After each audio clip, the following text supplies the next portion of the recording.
vamos a meternos de lleno con un texto fundamental para comprender el siglo XIX español, la Constitución de 1837. Para que nos situemos bien, hay que recordar que España estaba hasta el cuello en la Primera Guerra Carlista. En medio de una guerra civil, que la familia liberal estuviera unida no era una opción, era una pura necesidad para que el trono de Isabel II sobreviviera. Por eso, esta Constitución no es la imposición de un partido, sino que nace como un complejo ejercicio de pacto, de transacción, entre las dos grandes corrientes del liberalismo, los progresistas y los moderados. El objetivo era claro: crear un marco de convivencia que permitiera a ambos gobernar por turnos y, sobre todo, consolidar el Estado liberal frente a la amenaza absolutista.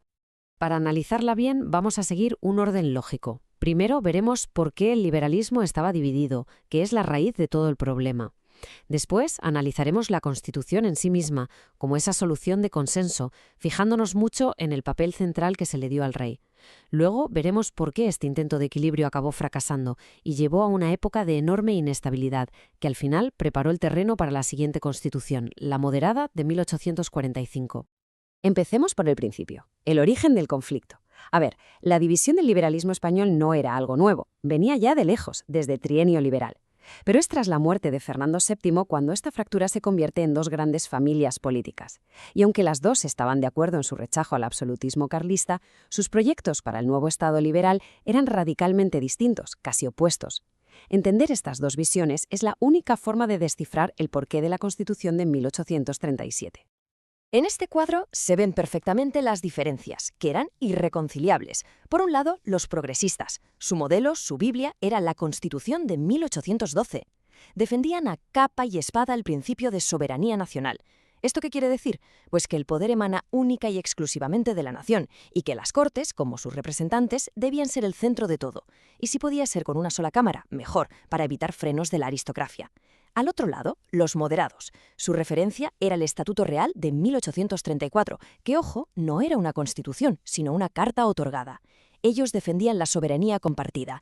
El poder residía históricamente en la corona, que por su gracia decidía compartirlo con las Cortes. Esto, claro, justificaba un poder real muchísimo más fuerte y un sistema con dos cámaras, con un Senado elegido a dedo por el rey para frenar los ímpetus populares del Congreso. Eran, como vemos, dos mundos opuestos.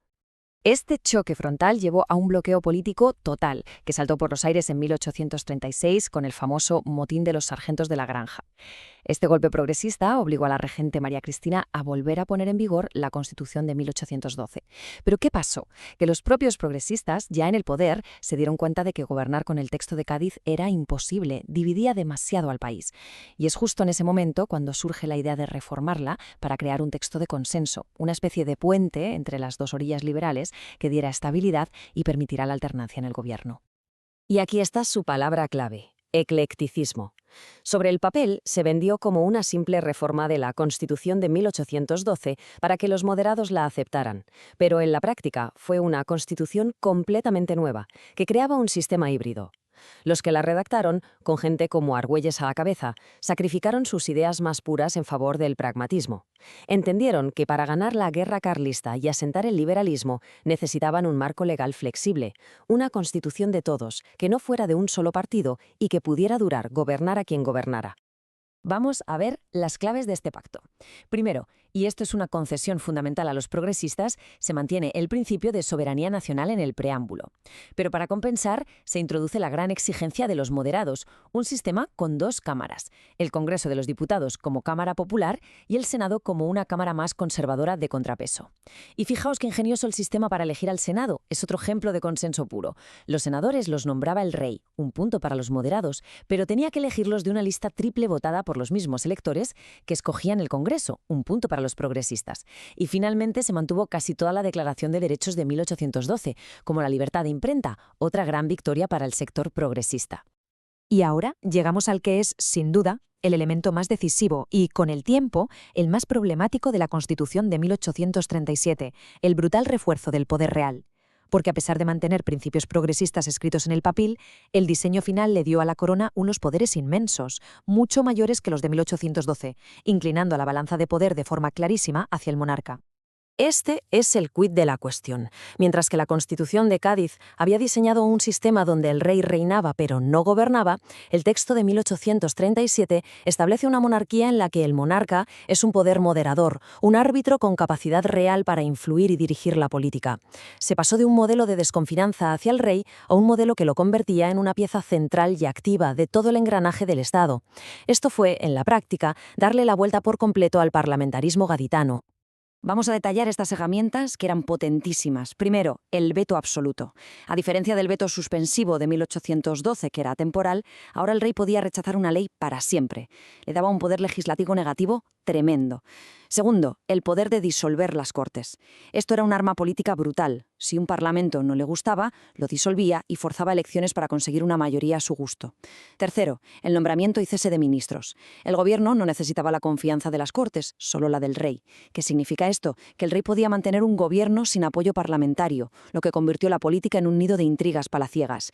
Y por último, como ya hemos visto, la designación de senadores, que le daba control directo sobre la Cámara Alta. Con todo este poder, el monarca era el verdadero dueño del tablero político. Y hay un pequeño detalle en un artículo que nos revela la enorme fragilidad de todo este sistema. El artículo 60 fijó la mayoría de edad del monarca en 14 años.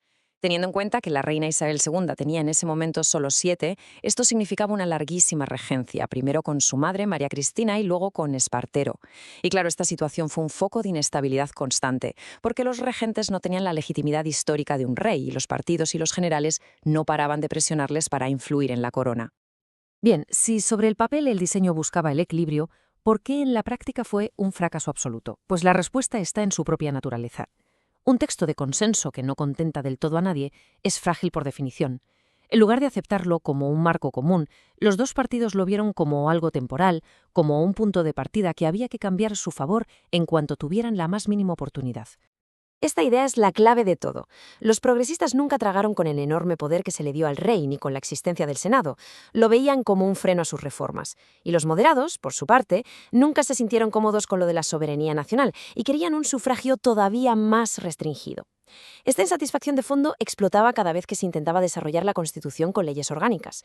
El caso más famoso fue el conflicto por la Ley de Ayuntamientos de 1840, que enfrentó a progresistas, que querían alcaldes elegidos por el pueblo, y a moderados, que los querían nombrados por el rey. Aquello acabó provocando la caída de la regente María Cristina. Los síntomas de este fracaso son clarísimos. La política no se hacía en el Parlamento, se hacía en los cuarteles, a base de pronunciamientos militares, que se convirtieron en la forma habitual de cambiar de gobierno. El poder del rey para poner y quitar ministros y disolver las Cortes generó gobiernos muy inestables que dependían más del favor de la Corte que del apoyo parlamentario.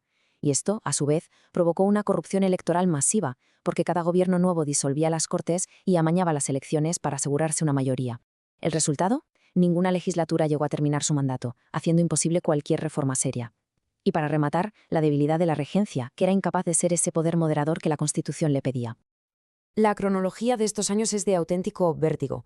En 1840 el conflicto por la ley de ayuntamientos acaba con la regente exiliado en Francia y con el ascenso del general Espartero, el gran héroe progresista de la guerra carlista. Su regencia del 40 al 43 fue muy autoritaria y personalista y se acabó ganando la enemistad no solo de los moderados, sino de parte de su propio partido. Así que en 1843 otro pronunciamiento, esta vez liderado por el general Narváez y que une a moderados y a progresistas descontentos, le obliga a exiliarse. Y para salir del lío, las Cortes toman una decisión tremenda: violar la propia Constitución y adelantar la mayoría de edad de Isabel II, proclamando a la reina con solo 13 años. La caída de Espartero es el punto y final del experimento de 1837. La alianza que lo derriba se rompe al día siguiente, y los grandes ganadores son los moderados, ahora con el liderazgo firme del general Narváez. Para ellos, la inestabilidad de los años anteriores era la prueba de que el consenso había fracasado. Su objetivo ya no era retocar la Constitución del 37, sino desmontarla por completo y sustituirla por una ley hecha a su medida, una Constitución puramente moderada, diseñada para garantizar el orden y el control de las élites. La estrategia de los moderados fue impecable. Tenían el control total del Estado. Los progresistas estaban desorganizados tras la caída de Espartero y Narváez impulsó un proceso de reforma constitucional. Formalmente lo presentó como una simple modificación del texto que había, pero en realidad lo que proponía era una ruptura total con los pilares ideológicos que habían sostenido el Pacto del 37. El procedimiento que usaron fue muy hábil. Primero, convocaron Cortes Ordinarias no constituyentes, con la excusa de que la Constitución del 37 era flexible y permitía reformarla así. El segundo paso fue el golpe maestro, el más importante a nivel conceptual. Se declaró que la potestad constituyente, es decir, el poder para crear o cambiar la Constitución, no residía en la nación, como decían los progresistas, sino que era algo compartido entre el rey y las Cortes. Este cambio de doctrina fue trascendental. Al establecer esto, se estaban cargando de un plumazo la base del tercer punto, el principio de soberanía nacional, que era la gran conquista progresista del 37. Quedaba liquidado antes incluso de empezar a reformar el texto. El camino hacia la Constitución moderada de 1845 estaba totalmente despejado.